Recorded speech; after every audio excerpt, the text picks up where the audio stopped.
Les dauphins de l'équipe des Marsouins de Saint-Leu sont les joueurs de Saint-Joseph, l'Excelsior qui fête, je vous le rappelle, depuis quelques jours, leur 60e anniversaire. Eh bien, l'Excelsior a fait la fête hier soir, la fête en recevant la Jeanne d'Arc. C'est vrai que c'était à l'occasion pour les joueurs de Goulam Gangat de mettre un peu plus la pression sur les Marsouins de Saint-Leu, car en quart de victoire, les Saint-Josephois se retrouveraient à 4 points des Marsouins avant le match des Saint-Leusiens cet après-midi. Donc pour cela, il fallait absolument battre, évidemment, la Jeanne d'Arc qui, c'est vrai, ne va pas très fort en ce moment et qui est toujours 13e et avant-dernière au classement, donc relégable. Eh bien, direction tout de suite le stade Raphaël Babé pour Excelsior Jeanne d'Arc avec Toufik Sanoun et Edine Lechlech. Et pour continuer de fêter donc ce 60e anniversaire de l'Excelsior, Alain, eh bien, on continue à prendre des photos, celles des joueurs qui, à leur initiative, ont amené leurs propres enfants sur la pelouse avant le coup d'envoi. Voilà une image bien sympa avec tous ces bambins. Peut-être la relève d'ailleurs parmi certains d'entre eux qui sont venus donc accompagner leurs parents, les joueurs de l'Excelsior, pour cette rencontre face à la Jeanne d'Arc. Une rencontre qui démarre tambour battant pour les tangos avec ce débordement de Gonneville dès la 4e minute.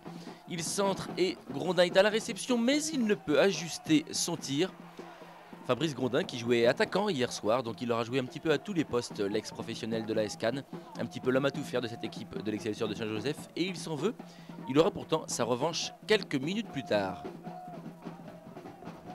Voici Gonneville le passeur, et on va retrouver donc Fabrice Grondin avec une action qui peut paraître anodine au départ, et regardez le joli contrôle de l'attaquant, donc Saint-Josephois qui se retourne et qui d'une superbe frappe va loger le ballon dans la lucarne, presque des buts de d'Aubaria, 1-0, on joue depuis 11 minutes, superbe but de Fabrice Grondin, ce n'est que son deuxième lors de ce championnat. Voilà, il peut être content car des buts comme ça, on n'en marque pas à chaque journée, ça c'est certain. Début de rencontre donc Tony Truant, début de rencontre aussi un petit peu heurté à l'image de toute cette rencontre. On vous montre ce carton jaune, celui que va récolter Nativel pour cette faute, et ce carton d'ailleurs tout à fait mérité. Ce sera le premier d'une série de 6. 4 cartons jaunes distribués aux Portois et 2 aux joueurs de Saint-Joseph. Batista à la 30e minute tente bien un petit lob, mais Lafosse est présent pour dégager son camp. Daniel Lafosse que l'on aura vu beaucoup parler au cours de cette rencontre, parler à ses joueurs, comme ici à Saint-Cyr, parler aussi avec l'arbitre. Une rencontre où les débats auront été physiques, une rencontre d'hommes on va dire. On le retrouve Saint-Cyr à la 40e minute, il se fait descendre tout près de la surface de réparation. Les coups francs et les coups de pied arrêtés de manière générale du côté du port, c'est Adé qui s'en charge, et avec brio comme ce coup-ci où ça vient heurter la barre transversale, Fabien Schneider et tout le public de Saint-Joseph peuvent respirer très fort. L'action se continue mais elle ne donnera rien pour les Portois malgré cette tentative de Robert une première fois puis une deuxième fois.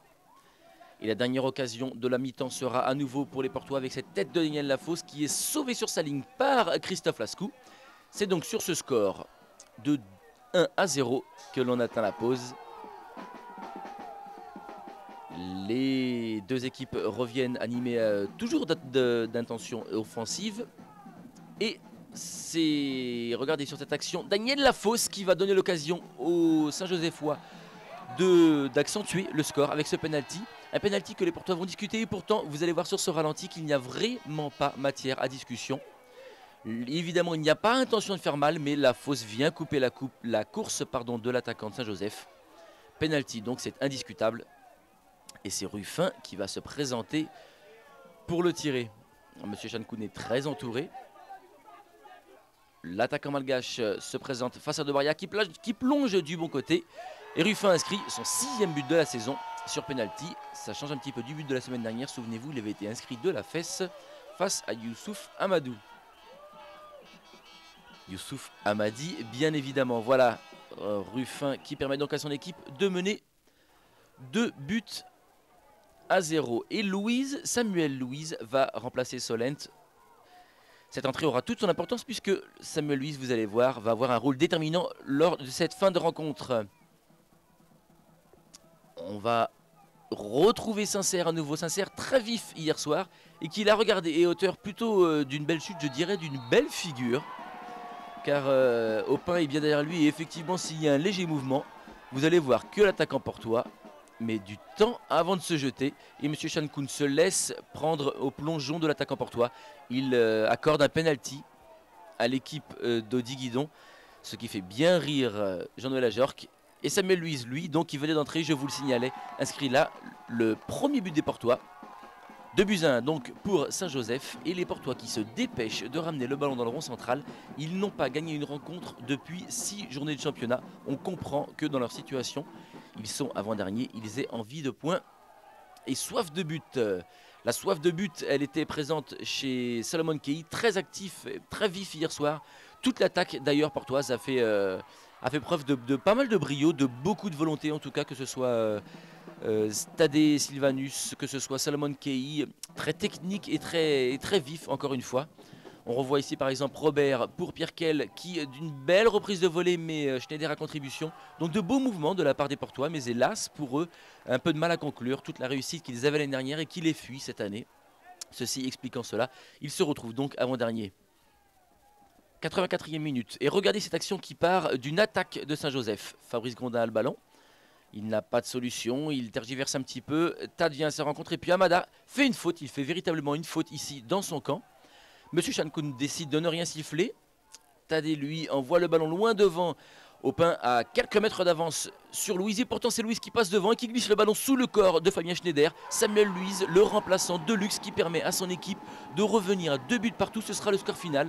La Jeanne d'Arc qui revient de loin. On comprend toute la joie de Samuel Louise. Un but que vont contester très longtemps les joueurs de l'Excelsior et qui vaudra une sortie très longue et très compliquée pour l'arbitre ainsi que pour les joueurs portois, très chahutés par le public de Saint-Joseph. Voilà, on se retrouve donc avec Odi Guidon dans les vestiaires du stade Raphaël Babet parce que la fin de match a été un petit peu houleuse, en tout cas la sortie de l'arbitre notamment, et puis le public de Saint-Joseph qui n'est pas très content et qui le fait savoir en tapant sur la porte et en empêchant un peu les Portois de sortir. Les Portois qui, malgré tout, ont joué le jeu et ont respecté les décisions de l'arbitre qui... Bon, ce que le public reproche, c'est les pénaltys qui ont été sifflés, alors notamment celui de la Jeanne. Bon, le débat restera entier. Audi, finalement, vu le déroulement de la rencontre, match nul, c'est peut-être un bon résultat? Oui, c'est sûr, parce que vu tous les matchs qu'on a fait actuellement, on croit toujours qu'il y a des résultats positifs. Et là, aujourd'hui, on arrive à faire un très bon résultat. On est mené 2-0, on revient à 2-2. Donc, je pense que pour la suite des événements, c'est un très bon résultat. Oui, alors dans cette rencontre, la première mi-temps a été d'un niveau pas excellent. Et en deuxième mi-temps, on vous a vu beaucoup manier le ballon, on vous a vu faire de belles phases d'attaque. Mais c'est vrai que pendant longtemps, il a manqué le petit plus qui vous permettrait de la mettre au fond. Parce que le ballon arrive bien devant et puis après, c'est un peu le blocage. Je crois que ce match reflète un petit peu notre saison cette année. Depuis le début d'année, on crée plus d'occasions qu'année dernière et on met beaucoup moins. L'année dernière, on créait beaucoup moins, donc on en mettait beaucoup plus. À partir de là, la saison est comme ça. Il faut tirer les conclusions l'année prochaine. Il faut continuer à aller sur cette deuxième mi-temps pour qu'on puisse sortir de ce championnat correctement. Ça a été cette deuxième mi-temps aussi un petit peu et puis ces débuts, on va dire ce résultat nul, le résultat du courage, de la volonté. Alors c'est peut-être les qualités qu'il va falloir mettre en avant pour la fin de saison. Ça fait au moins 4 semaines que je répète aux joueurs qu'il n'y a plus d'autre alternative. On a un seul objectif, c'est de gagner. Donc pour gagner, il faut toujours aller de l'avant et toujours être présent devant les buts. À partir de là, la deuxième mi-temps reflète complètement ce comportement. À partir de là, si on arrive à jouer tous les matchs qui restent sur ce niveau-là, je pense qu'on s'en sortirait correctement. Voilà, donc maintenant les futurs adversaires de la Jeanne d'Arc sont prévenus. Les Portois ne laisseront pas tomber, ils ne lâcheront rien. Et ce seront des candidats jusqu'à la fin du championnat pour ne pas descendre, bien évidemment. Voilà, on se retrouve avec Christophe Lascaux. Alors Christophe, on va dire presque pour une rare fois, nous sommes venus à Saint-Joseph. Il y a du spectacle. Du spectacle, du mauvais spectacle, parce que ça aurait pu finir mieux. Mais apparemment, on a pris une habitude de pas finir bien les matchs, je dirais, pas par rapport à trop notre faute aussi, mais il fallait mieux jouer que ça. On s'est mis dans la merde un peu tout seul, mais il faut dire qu'on n'a pas été aidé encore ce soir par... Ouais. Allez-y, dites votre sentiment, parce que je sais que Ils sont toujours protégés, ils sont toujours impeccables. On a toujours des rapports envers les joueurs, mais des rapports envers l'arbitre, ils sont toujours clean et ils sont toujours irréprochables. Christophe, très honnêtement, qu'est-ce que vous reprochez à l'arbitre? Le penalty qui siffle contre vous le premier, ou bien le fait de n'avoir pas sifflé de faute sur le deuxième but? Il regardera les images lui-même, parce que les deux buts, même le deuxième, il est poussé dans le dos alors que le ballon est devant notre stopper. Et il dit que c'est Louise qui était devant. Faudrait qu'il voie ça lui-même et il verra qu'il s'est trompé. Christophe, vous connaissez peut-être les autres résultats non, de la soirée. Tampon a gagné, la Capricorne a gagné. Finalement, ce n'est pas une très bonne affaire ce soir pour vous. Ben oui, à croire que c'est un peu fait esprit. On doit gêner des personnes à la deuxième place et on a l'impression qu'on fait tout pour nous y enlever en tout cas. Parce que ça peut vous servir de motivation, ça justement, pour la fin du championnat? Motivation, on était motivés, on était dans une bonne série, mais à force de tout le temps avoir des circonstances défavorables, on va finir par lâcher les bras, quoi. On peut rien faire face à ces injustices pareilles.